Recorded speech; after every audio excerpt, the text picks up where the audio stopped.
So if you're a woman in your 40s feeling strong and healthy, or at least not actively sick, bone health is probably the last thing you're concerned about. After all, I think most people see osteoporosis as something that happens much later in life, like an old age problem, but in reality it starts decades earlier, silently, and with no symptoms. So today I'm going to review what really drives bone health, the difference between osteopenia and osteoporosis, and the practical steps women around 40 can take today that will set them up for a healthy future.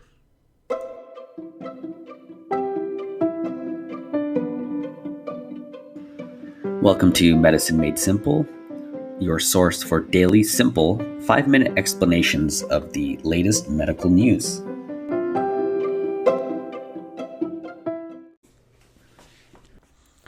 So before I go into specifics about bone health, I want to first reset how people kind of think about bones. Bones aren't some dead structures. They're not something that just holds your flesh around. They are living tissue, and bones are constantly remodeling. So at all times, there's two things happening. One thing that you have some cells called osteoclasts that are breaking down your bones, and at the same time, you have another cell called osteoblasts, which are building your bones back up. So if you ever heard, broken bones grow back stronger for kids, well, it's only partially true, but not investigating that fully. But, when you are a kid, your bones are much more active with your osteoblasts. So you bounce back a lot faster, and kids heal super fast thanks to this active growth. So that's kind of in childhood, 20s, and even your 30s. These builders are hard at work. You get denser bones and all that such things. But by your late 30s, early 40s, the breakdown, the osteoclasts start to outpace the building just a little bit. But that little bit, compounded annually over decades, kind of, builds up. And so you're hit in your 60s with osteoporosis. It's not something that magically happened, in your 60s. It is kind of the result of this decades earlier slow buildup of the imbalance of just more breakdown than building. So women around 40 are a special group here, not just because they're entering Cougar Town, but they're also in a sweet spot for bone health prevention. So right around this age, you'll see estrogen kind of starts fluctuating or dipping. And so normally estrogen affects your bones by keeping that, bone breakdown crew we talked about, the osteoclasts, in check. So estrogen kind of slows the reabsorption, and so the building stays balanced. But when your estrogen drops, even a subtle drop, this bone breakdown speeds up just a little bit. Silently, there's no pain or warning signs. But, this subtle change that speeds up breakdown, even if you feel great and your labs look normal, remember it takes decades, this very subtle change happens. So your 40s are the perfect time to act before bigger changes hit. So it's kind of like the prevention at around 40 will pay off in the next few decades. All right, next I'm going to go into a couple of terms that I think people hear a lot but may not fully understand. So the first one is osteopenia. Osteopenia just means that your bone density is lower than normal, but not quite low enough to be osteoporosis. So it's not a disease. I think of it more of like a risk category. So I'd say osteopenia is kind of like your check engine light. It's not like engine failure. There's no smoke coming from the hood yet. But I think check engine light's a good analogy, because if you don't understand cars, a mechanic might rip you off and overcharge you. So here, if you don't understand what you can do to improve bone health, then you might pay some, influencer for some essential oils that aren't helpful, or you might buy some expensive supplements hoping that helps.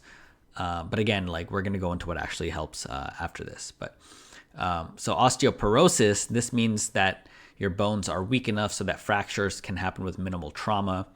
So this is kind of like the end result of a long-term osteopenia. There's another way to categorize them with DEXA T-scores. Normal is, above -1. Osteopenia is like -1 to 2.5, and then below -2.5 is osteoporosis. But I think, forget the DEXA scan and numbers right now. It's really a lot of, your bone structure, your muscle strength, your balance, whether you're falling or not, some medications. So it's like an overall health picture, not just a singular thing of a DEXA number or anything like that.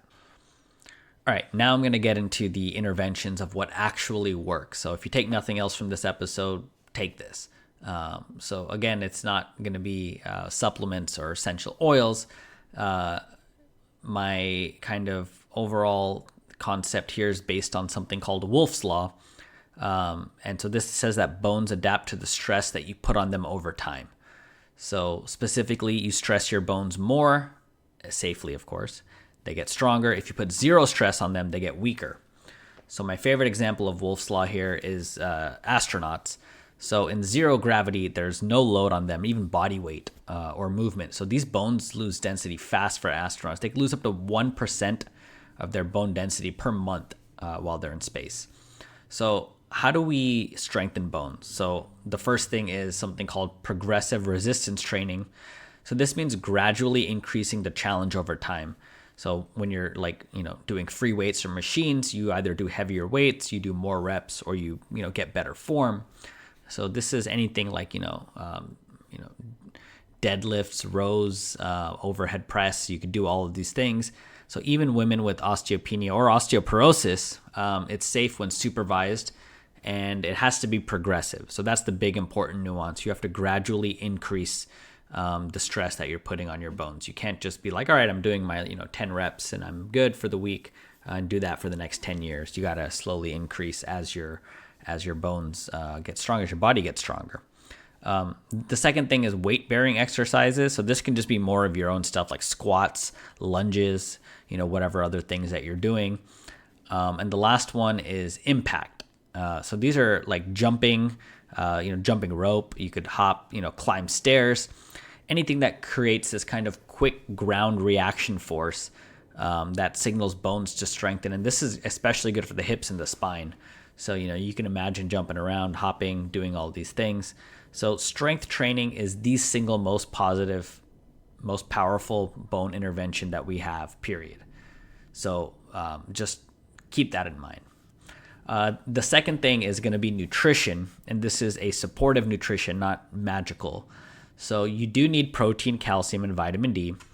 But, just taking these supplements and expecting your bones to get stronger is like buying a bunch of bricks and waiting for it to become your dream house.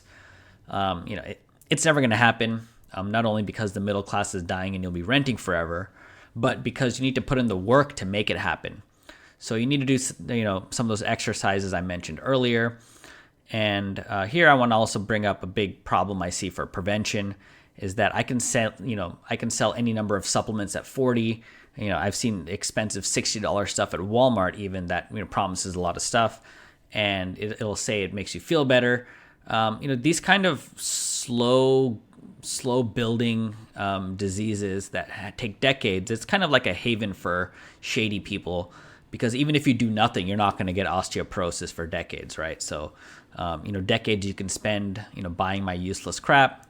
So if you see kind of the warning light of osteopenia, you should hit the gym, not Amazon Prime. So I think that's kind of the major thing, right? Lisa Simpson talked about it with her rock that keeps tigers away. And I think, it's I don't see any tigers around here, do you? So, you want to buy my rock? And that's kind of what I feel like.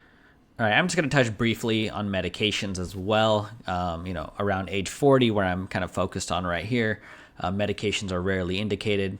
You can see, guidelines from groups like the Endocrine Society, the National Osteoporosis Foundation, and others. They all say to fix these modifiable factors first. All the things I mentioned, the lifestyle-driven bone loss gets addressed with habits and not pills. The medications here, they treat the established disease. And it's never as good as the prevention. So prevention is really about how you load and fuel your body today. That being said, similar to diabetes, I don't see any patients, really changing their eating or exercise habits, and they end up on medications anyways.